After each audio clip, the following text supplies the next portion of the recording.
Okay. Yeah.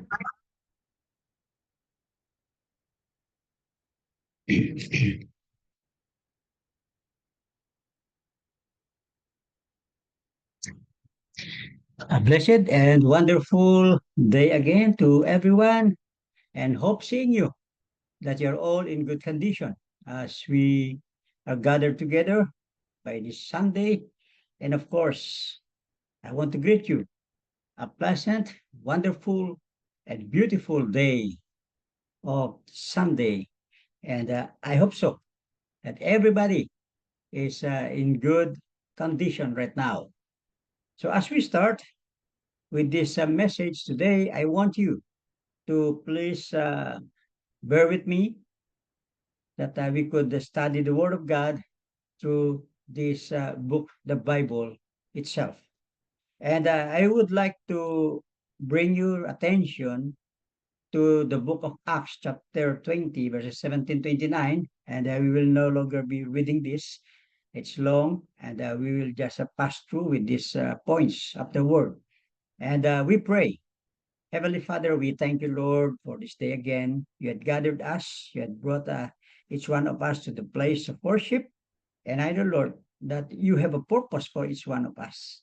And bless us, O God, that we could always ponder your words, and your words will always be the words that we will always remember in our life, especially as the days will go by. So, Lord, help us today and bless each one of us as we are going to study your word today. In Christ's name, we ask and pray. Amen. Okay. Our message today is entitled The Image of a Christian. Ang imahen po ng isang tunay na Kristiyano. Hindi lamang po basta-basta na Kristiyano, pero Kristiyano na ginagamit ng Diyos. Ang bawat isa sa atin ay ginagamit ng Diyos upang sa ikalalago, sa ikalalawak ng kapangyarihan ng Diyos at ang kaligtasan ay malalaman at maaangkin ng ibang mga tao, mga kaibigan natin at mga kakilala natin sa ating pamumuhay. So as we start with, I want to focus your attention in the image of a Christian. Acts chapter 20, verses 17 to 29. And it says like this: If the world controls our minds, we are partakers. But if Christ controls our minds, we are transformers. Yun lang po, yung dalawang pangyayari sa buhay natin. Kung ang mundong kinagagalawan po natin ay siyang nagkokontrol sa buhay natin, tayo po ay napapasama sa kanila. Pero kung si Kristo ang nagkokontrol sa pag-iisip ng bawat isa sa atin, ay siguro tayo ay isang gagawin ng Diyos na makapagpabago sa iba pa nating mga kilala at kasamahan o kaibigan. And so, in today's world, image is everything. Ganyan po, ipangyayari nga na ngayon. It is a commercial model says, he has what the world values most. Kung mahina-hina lang yung ad mo, wala masyadong pipila at susubok at matikman at ma-experience kung ano yung pinapakita ng advertisement na yan. Status, influence, and power. And to be great in a world, image is everything. Yan po, yung kadalasan na pangyayari na ngayon. Kung mahina-hina ka lang, tapos yung iba naman, kung walang kaitsura, hindi sila na pinapansin. Kasi image na ngayon ang pinagkaguluhan ng tao. You look at when celebrity comes or celebrities comes, no? Grabe ang mga tao. Nag-uunahan sila. And that is what we call today's world. Image is everything. Pero ito rin pangyayari sa loob ng church. Tignan po natin. Kadalasan, ganito po yung pangyayari. And I know, don't hate me kung kayo man ay nandito sa loob ng ito. But this is the reality in life. Tingnan po natin mabuti. And try to examine this happenings today. When you see people talking about you, don't worry. It means you are on the top. Ang ganda, di ba? Kung pinag-uusapan ka ng mga tao, huwag mo pabayaan mo sila. Huwag kang mag-alala. Huwag kang mababahala. Ibig sabihin yan, nasa taas ka. And when you become the top, you become the topic. Ganda, di ba? Pag ikaw nasa taas, ikaw yung maging topiko. When you are the head, you become the headlines. Dahil ikaw na yung puno ng pinag-uusapan. And don't worry, because you become the headlines. And so don't worry about what people are saying behind you. Huwag ka mag-alala, huwag ka mababala, ano man pinagsasabihin nila sa likuran mo. The reason why they are talking behind your back, it is because they're already behind you. Sino nanguna? Kayo pa rin, di ba? Kaya gawin po natin ganito. Napakaganda po ito sa patakaran ng buhay po natin. Huwag kayo mag-alala. Ito po, napaganda na inyo pong dalhin ito sa inyong pagtatrabaho, saan man kayo magkikihalubilo. Again, I repeat, when you see people talking about you, don't worry. It means you are on the top. And when you become the top, you become the topic. And when you are the head, you become the headlines. So don't worry about what people are saying behind you. The reason why they are talking behind your back, it is because they are already behind you. So wala po silang magawa. And this is how we look at the image of a true Christian.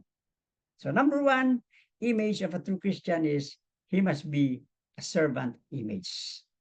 Verses 18 to 24, sabi po niya dyan, na especially in verse 17, sabi po niya, and from Miletus, he sent to Ephesus and called the elders of his church. And when they were come to him, he said unto them, you know, from the first day that I came unto Asia, after what manner I have been with you at all seasons, serving the Lord with all humility. Kag tayo po ay tunay na Kristiyano, ay dapat po makikita po sa atin is the attitude of humility. Humility is very simple. Humbleness, meekness, and a very high moral. You serve the Lord with tears. Kaya ganyan po si pamumuhay ng Kristiyano eh. Nabubuhay po tayo kung minsan na tayo po umiiyak, pero kadalasan ganyan po, pinapaiyak tayo dahil sabi ko kanina, pinagchichismisan ka, but you are still the topic, no? But attitude of humility says, even though you serve with tears, but you never quit in your Christian life. Try yung attitude of humility. And you know what I mean. You will never quit in your Christian life because you have the attitude of humility that it is in Christ. And be a blessing, not a burden. Pag ikaw ay tunay na Kristiyano, maging blessing ka, hindi ikaw yung burden. Yung blessing na sinasabi ko po dito ay yung pagpapala ka sa ibang tao. Yung pagpapala ka dahil ikaw ay ginamit ng Diyos para sa kanila. Hindi ikaw yung Kristiyano na ikaw yung naging pabigat. No? Ang hirap po na naging pabigat. Ha?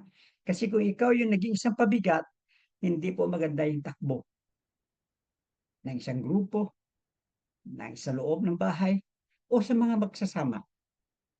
Just try to be a blessing, not a burden. Gawin mo ang tamang magagawa mo para lamang sa katataas ng pangalan ng Diyos. Now, you have done to have that attitude of humility because that is a servant image, blessing not a burden, challenge not a stumbling block. Yung buhay mo, kapatid, ay maging hamon yan sa buhay ng ibang tao. Pag nakita nila ikaw na, yung buhay ni sister na ganito, tingnan nyo siya.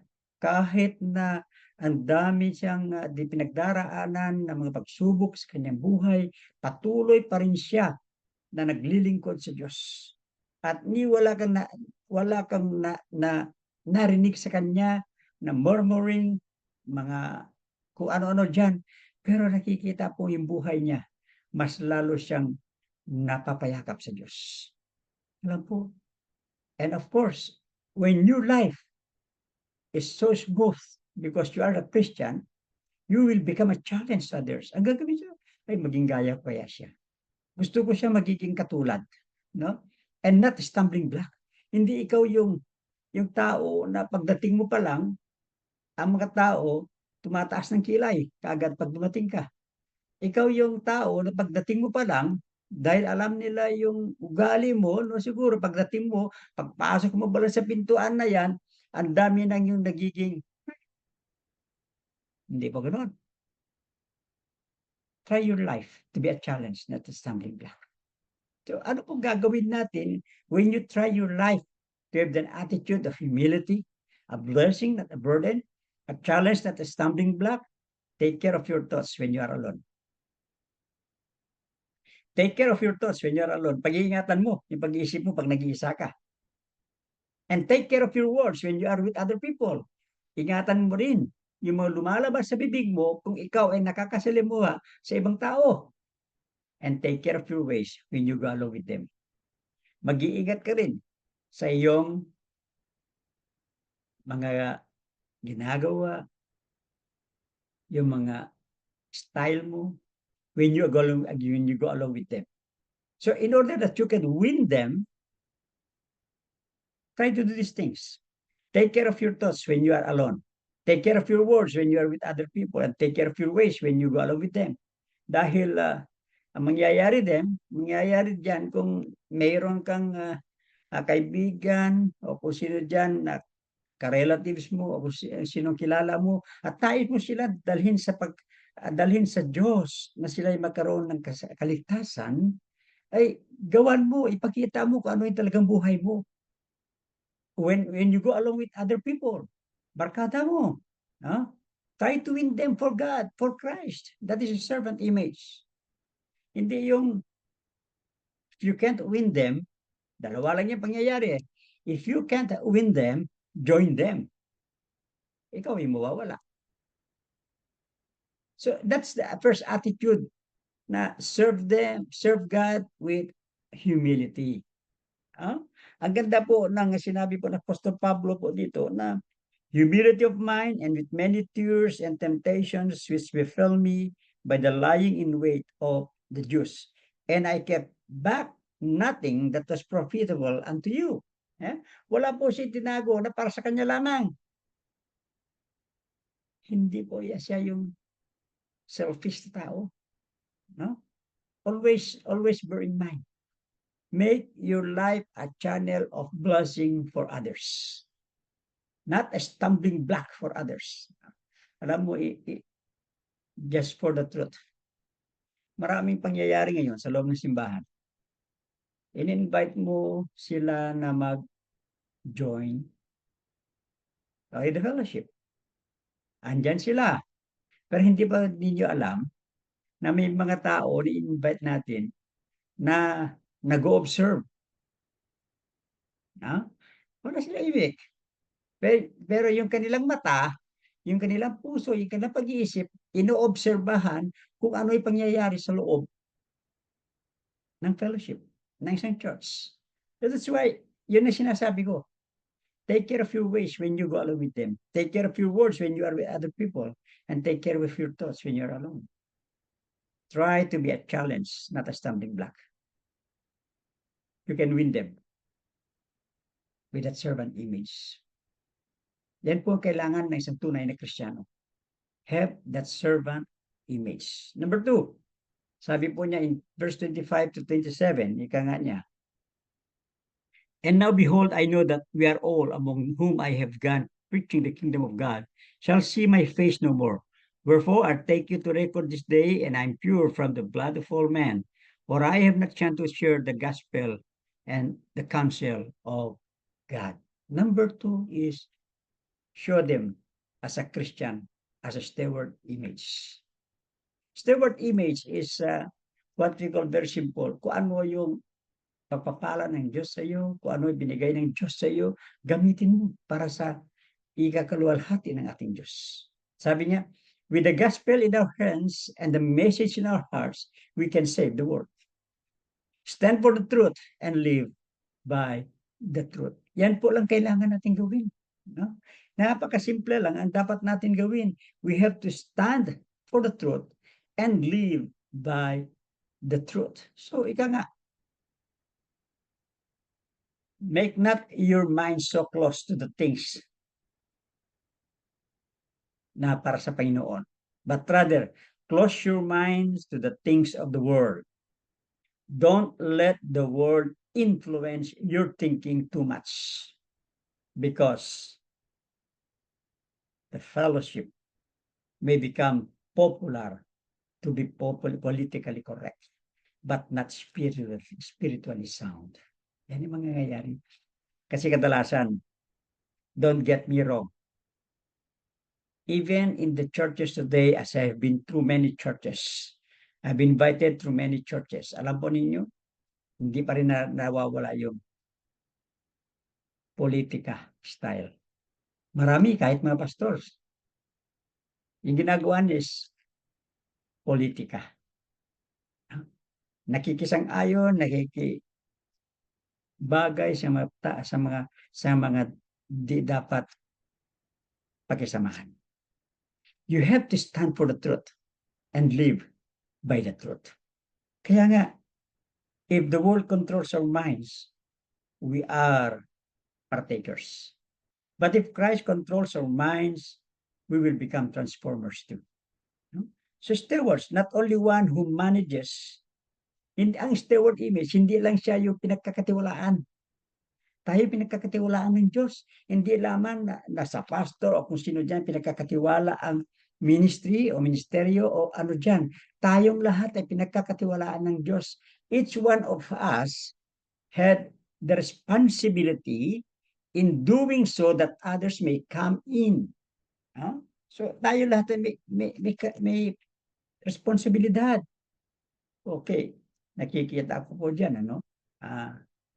It is because, tignan po ninyo, kung maganda po yung ating division, isa nagluluto, pinapakain tayo, mga bisita, alam po ninyo, yung magiging feedback, ang ganda ng ano nila, pagsasama nila. Tingnan mo, up to the point na kami po kumain, because that is the steward image. Your heart is a steward. No? So steward is not only one who manages, but someone who protects and gives joy in his or her responsibility for the sake of Christ. Alam mo, napakaganda eh.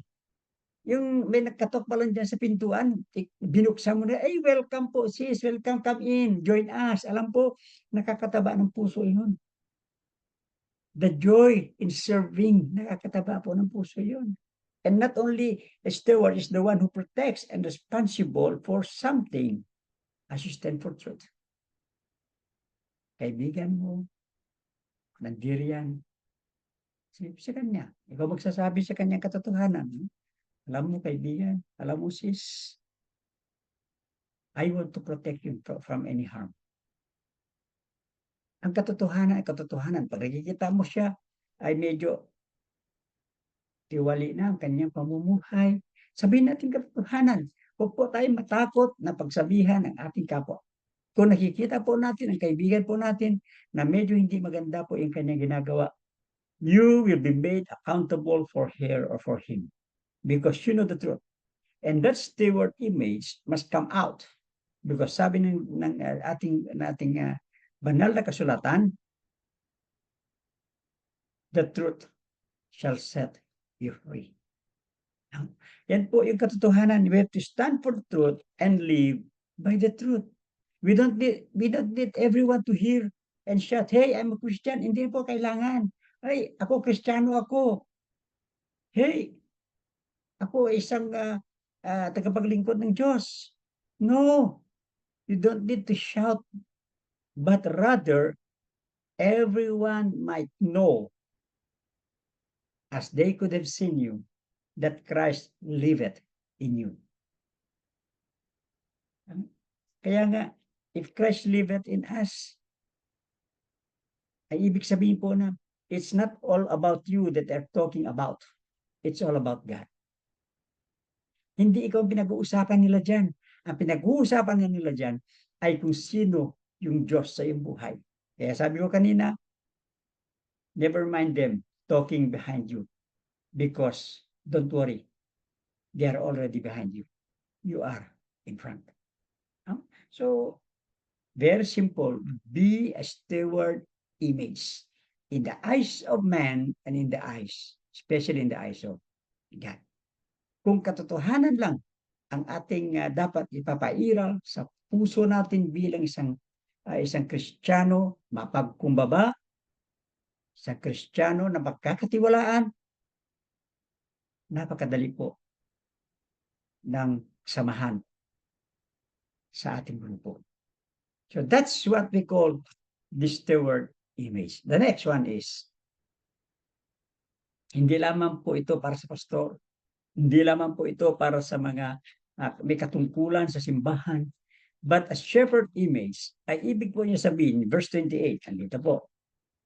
Sabi po niya ay, take heed therefore unto yourselves, no? Take heed therefore unto yourselves and to all the flock over the which the Holy Ghost has made you overseers to feed the church of God, which he had purchased with his own blood. No? This is the reality. In the shepherd image, although kung tingnan po natin, this is the pastors, the workers, the ministers are accountable for this. But no, each Christian must have that shepherd image. Why? Number one, to watch over them. Tayo po, hindi yung nagbabantayan tayo na bantayan mo yung kung minsan kasi nangyayari sa atin, hindi yung kabutihan ng binabantayan natin yung kamalian ng bawat isa sa atin eh. Kaya nga nagkakaroon ng ibang ira sa ating buhay. No? Pakialamera, sosyetera, ang daming ira sa ating buhay. No? Kaya watch over them that in the condition that if you watch over them, you have the opportunity to feed them and tell them what's happening in her or in his life. Sabi mo, sis, para ba siguro parang ganito yung buhay natin ngayon, bakit hindi natin itama yung dapat itama? Watching over them, hindi lang kay ikaw yung nagmamasid, hindi lang ikaw yung, hindi ko ibig sabihin na lagi mo lang bantayan yung kasama mo. But there are times na nagsasama kayo, pumunta kayo dyan sa isang hotel, kuha lang sana ng tubig, makiinom kayo. Pero on your way, meron kayong nakita na hindi maganda and that is something that is paralyzing your intention in going there na ang magiging mangyari sa iyo is you've been pushed or pulled by the current of that something na naengganyo sa iyo. Watch over them. Ay, hindi tayo dapat ganyan. Layuan natin yan. Ay, hindi dapat ito mangyari sa buhay natin. Put it in the good direction. Watch over them to protect each one. No? How could we protect each one? Na tayo pa magkakasama, tayo pa magkakapatid na nasa loob. Even though bisita ka, andyan ngayon, pag ikaw ay nakilala mo si Jesus Christ as your Lord and Savior, magkakapatid po tayo. At ang paniniwala, siya pong magbibigay sa atin ng sinatawag na we are called to be the sons of God. Huh? And then, you protect each other. Sabi nga sa atin, if your brother is sick, if your brother or your brethren had a problem, try to console him, to comfort him or her. Protect him or her. Alam ko minsan saan tayo dapat i-protect yung bawat sa atin? Sa ating paggalagala. Remind each one. No? Especially, ito po pangyayari ko minsan. You want to protect your sister, your brother and there? Magkasama kayo? Tapos sabihan mo siya, sis, pinoprotektahan lang po kita. Don't be offended with me. Sana huwag na tayo magsuot ng ganito. Kasi parang tayo pa ay nagpupus sa mga tao kung ganyan susuot. Ayo, na medyo mahirap ito. But I just want to be honest with you. You want to protect your sister, your brother, yung kapatid mo. Kung minsan hindi natin mapuportahan because of what we call ego in life. Hindi mo masasabihan.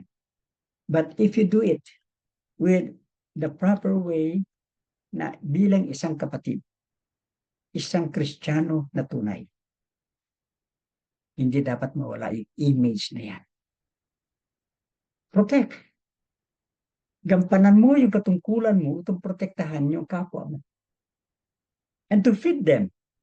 How do we feed them? Feed them with what we call things that are spiritual. Kaya nga, whatsoever things are honest, of good report, let them be. Yan po sinabi ng Diyos sa atin. And how do we feed them? This is it. Number one, their desire. A growing appetite for God. Kasama kayo sa, ay sis, ngayon, Wednesday ngayon, pwede, alam ko dyan, hindi natin magagawa kasi may trabaho kayo. But there are ways, there are things na kung minsan, meron tayong activity, especially on Sunday. Growing appetite for God. Sis, every morning, nagde-devotion kayo, nagpe-pray kayo, share to your sisters, share sa kaibigan mo, mag-set ka sa kanya ng encouraging words or insight. And that will develop a growing appetite for God. Kasi kung minsan isang tao dahil sa business na sinasabi po natin, dahil alam ko po, iba sa inyo, nagigising ng 4 o'clock or 6 o'clock, trabaho na agad sa kanyang amo, nakakalimutan natin. But if we will just set time for God, nothing will be hard for us. 5 minutes, 3 minutes, can do. I-share mo. I know I've been doing this. I've been sending you some messages just to give you the appetite for God. Yan po yung inilagay ng Diyos sa puso. Kaya sa inyo diyan, yung mga hindi ko pa friends sa Facebook, do friend me. And I will send you messages. Nagsisend ako. And sana basahin din ninyo, ano? And that is a growing appetite for God, no? Sa ganon, yung ma-boost mo yung pangangailangan ng isang tao to feed him or her spiritually. And after you have that desire of growing appetite for God sa iyong kasama, see to it that they will be grounded with an ambition for God. A grounded ambition for God. Ano po yung grounded ambition natin sa Diyos? Ito po yung lalo natin higpitan yung relasyon natin sa Diyos. Your grounded ambition for God is to see and let God do things in your life. Hindi yung ikaw ang mangunguna. Yan po yung kailangan natin. Your grounded ambition for God is yung ang Diyos, ang siya po the cornerstone of your life. Siya po yung haligi sa iyong buhay. Siya po yung foundation ng iyong buhay. And that is the grounded ambition for God. And then after that, you will have the glowing desire for God. Ano yung glowing desire for God? Ay, sana linggo na. Ay, sana ganito na rin yung mangyari sa buhay ko. Ay, Lord, I want this one. Ay, sana Lord, makita ko na ang resulta ng aking pinagpe-pray. That's the glowing desire for God. And it's a very good desire for us. And if you share that, if you feed this to other people, telling them God loves you, God wants to dictate your life. Alam mo, napakaganda. That's how we feed others. We could feed others not only because we have money, not because we serve food after our service, not because you let them go with you in Jollibee or McDo. No. That growing and grounded and growing desire, ang maging na-invite mo, ang maging kaibigan mo, hahanapin ka niya mismo. Ang desire niya, ay gusto ko makasama si ganito dahil ang ganda po ang pagsasama namin. Tapos pupunta kami sa simbahan, kami nakikinig. Ang ganda po ang pangyayari. And you know what? You had developed that shepherd image. Huwag ka maya sa iyong kaibigan, sa iyong kapatid, kung sino man kakilala mo. Dahil ang iyong intention is to win them for Christ. Sa isang flock, ito po, yung dapat iiral po sa buhay ng bawat isang mananampalataya. To see no evil, hear no evil, and speak no evil. That's our shepherd image. Yan po yung ituturo po natin sa ating mga kakilala. Yan po yung gagawin po natin upang sa ganon, ang mga kasama po natin, ang mga kaibigan po natin, even your employer, kahit na kayo ay nahiyak sa employer, I tell you, yung nakikita po nila sa inyo na inyong ginagawa sa araw-araw, I know God will put into their hearts. Nasasabi nila, ang ganda pala ng pagkakilala ko nitong aking katulong na ito, nitong aking uh, uh, domestic helper na ito, o itong katulong ko sa bahay nito. She is so good. Ano po niyo? Hindi kayo ang nagtatas sa iyong buhay.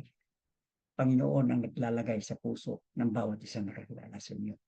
Because you have Christ in your life. That's one thing. No? Have that what we call the servant image, the shepherd image, and we have that steward image too. Very simple ang ating kailangan gawin. And so to end with this, tignan po natin ang ibang mga ginamit ng Diyos. Look about this. Think about these biblical characters na ginamit po ng Diyos. Sino ba sila? May natapos po sila? Are they, do they have masteral degrees, doctorate degrees? No! Hindi nga nila alam kung saan kung paano sila ginagawa ng Diyos, gagawin ng Diyos para sa kanila. Si Abraham. Abraham just followed God, not knowing where. Hindi alam ni Abraham kung siya dadalhin ng Panginoon. Sabi lang na Panginoon sa na, you Abraham, pack up your things and go to the land of Uz. Ur. At sumunod lang si Abraham na hindi niya alam kung saan siya pupunta. Si Hannah waited for perfect timing, not knowing when. Sabi ng Diyos sa kanya, magkakaroon ka ng anak. Pero, tinawaran niya ang Diyos. Sabi ng Diyos, is anything too hard for the Lord? And Hannah waited for perfect timing, not knowing when.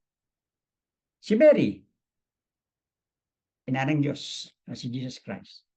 Mary expected a miracle, not knowing how. Hindi niya alam. Alam niya na may mirakulo na mangyari sa kanyang buhay, pero hindi niya alam kung paano. Yan po yung Diyos natin.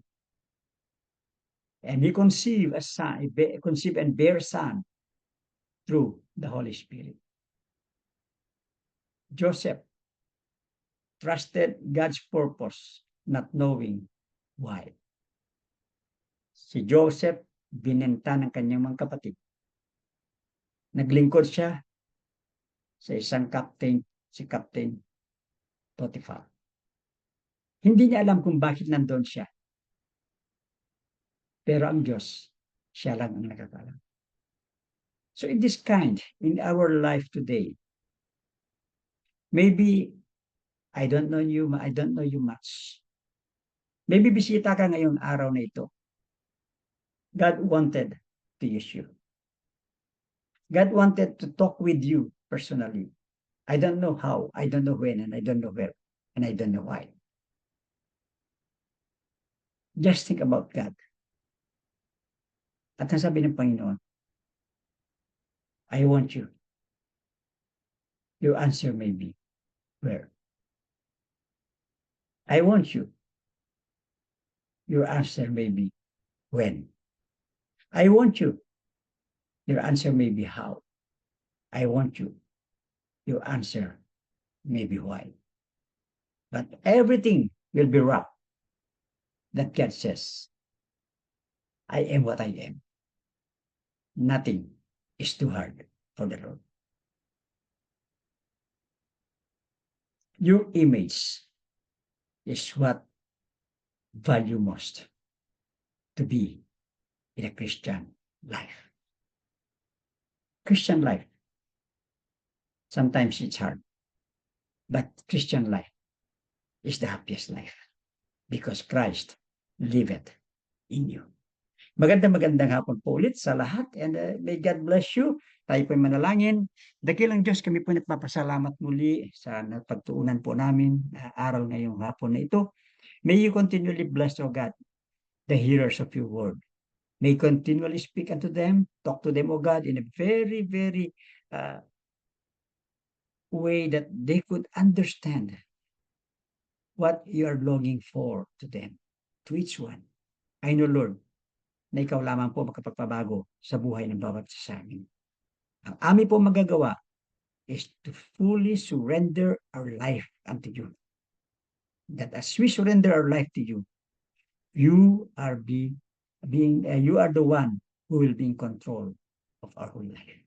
Maraming salamat po, Diyos. Pagpalain mo pong bawat isa, pagpalain mo pong fellowship diyan sa Macau, and continually, O Lord, bless each one of us today and for the rest of our life. This is our prayer in Christ's name. Amen.